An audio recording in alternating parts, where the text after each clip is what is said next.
Samanta look, Samanta এই যে শুনেন সামান্তা, এই তর্কে জিতা জাতীয় কথা আমারে বললেন না। আপনি তর্কে জিতছেন, 100-তে 99 পাইছেন। আপনার কথা আমি বুঝতে পারছি, থ্যাংক ইউ। জিজ্ঞেস করতে চাই, জি করেন, যে আপনি উত্তর দিতে পারেন, স্নিগ্ধাও উত্তর দিতে পারে, আমার কোনো সমস্যা নাই। প্রশ্নটা হচ্ছে ব্যক্তির স্বাধীনতার মাত্রা কতটুকু? কি এটা ব্যক্তির স্বাধীনতার কোনো মাত্রা নাই সামান্তা, আমার উত্তর আমি দিলাম। ব্যক্তির স্বাধীনতার কোনো মাত্রা নাই। ব্যক্তি স্বাধীনতা দিয়ে বুঝবে। একটা ক্রাইম করা পর্যন্ত আপনার জন্য সিআরপিসি আছে, পেনাল কোড আছে, এর বাইরে যদি সে কোনো কিছু করে সেটা আইনভাবে ব্যবস্থা নেবে। একটা ব্যক্তির স্বাধীনতা, কত সালের পেনাল কোড আপনি নতুন করে করেন, আপনারা ক্ষমতায় আসেন, নতুন করে করেন, যেটা এক্সিস্টিং আছে সেটার কথাই।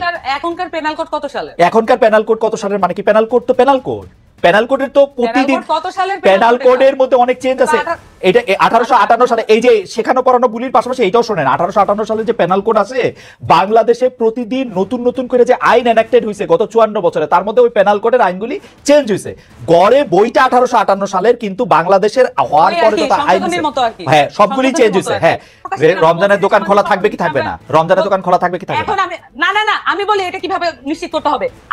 আপনারা বলবেন যে এটা আপনাদের উইশ, যা থাকবেন আপনার কি ইচ্ছা। আমি আমার উইশ বলতেছি, আপনি কি আমাকে বলতে দিবেন? আপনি বলতেছেন তো, বলেন। আমি বলতেছি তো, এখানে ক্লিয়ারলি এখানে ইসলামের মধ্যে এবং নানান ধর্মের মধ্যে অনেক ধরনের ফ্যাকশন আছে, অনেক ধরনের বিষয় আছে। প্রত্যেকের রিপ্রেজেন্টেশন নিশ্চিত হয়, এমন করে বোর্ড গঠন করে দিক, এমন ভাবে বোর্ড গঠন করে দিক যেখানে এই যে তাত্ত্বিক আলাপটা হোক। সেটার জন্য তো আমরা ওয়েল ইকুইপ না। আমাদেরকে যদি ফ্যাসিলিটেট করতে বলে, আমাদেরকে যদি জনতার যে দায়িত্ব দেয়, আমরা সেটা করব।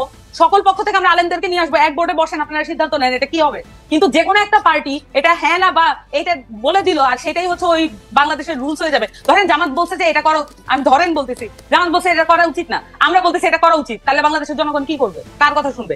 যে পার্টি করে সেই পার্টির কথা শুনবে। তাহলে বিভাজন আরো স্পষ্ট করি।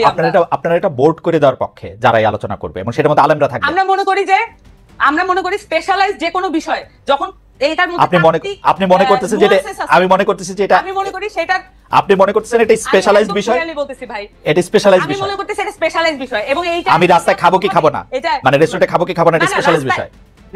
এটার সাথে এটা সম্পর্ক না। এখানে দেখবেন যে রোজা অমুক তমুক অনেক কিছু নিয়ে আসছে এখানে কনসেপ্টের সাথে। আপনি যখন প্রশ্ন করছেন, এখন আপনি আরো বেশি সিম্পলিফাইড করে ফেলতেছেন। আপনার প্রশ্নটা প্রথমে এটা ছিল না, আপনি এখন মানে এটাকে কম্প্রোমাইজ করতেছেন আপনি তর্কে জিতার জন্য। আমি বলতেছি যে সামান্তা লুক, সামান্তা এই যে শুনেন সামান্তা, এই তর্কে জিতা জাতীয় কথা আমারে বললেন না। আপনি তর্কে জিতছেন, 100-তে 99 পাইছেন। আপনার কথা আমি বুঝতে পারছি, থ্যাংক ইউ। আমি ডক্টর স্নিগ্ধার কাছে যাই। ডক্টর স্নিগ্ধা, আমি জনাব আমি সামান্তা শারমিনের কথা আমি বুঝতে পারতেছি। তারা বলতেছে যে এই দায়িত্ব তারা কেন নিবেন, যে এই দায়িত্ব তারা যে একটা ঘোষণা করবেন। এটা আমি বলি নাই, এটা আমি বলি নাই। আচ্ছা, আবার বলেন কি বলছেন। না আপনি থাকবে, তার মানে আমার কথা আবার রিওয়াইন্ড করে দেখা যাবে না। আপনি এটা বলতেছেন না যে এই সিদ্ধান্ত এনসিপি দিবে না, আপনি এটা বলেন নাই? যে আমি বারবার বলেছি এনসিপির কাছে যদি জনগণ সকলে মিলে বলুক এনসিপি এটা সলভ করতে হবে, কিন্তু তা তো না। এক একটা পলিটিক্যাল পার্টি, এক একটা জনগোষ্ঠী এক একটা পলিটিক্যাল পার্টি করে। তাহলে এই যে এতগুলো মানুষের দায়িত্ব তো আমরা যদি নিতে চাই, তাহলে আমাদেরকে তো ফর্মালি দিতে হবে। তাহলে আমরা সকলকে মিলে এটা একটা বোর্ড গঠন করে আমরা এই সমাধানগুলো দিয়ে দিই। কিন্তু আমাদের রাষ্ট্রীয় কাঠামো আছে, আমাদের ইসলামিক ফাউন্ডেশন নাই।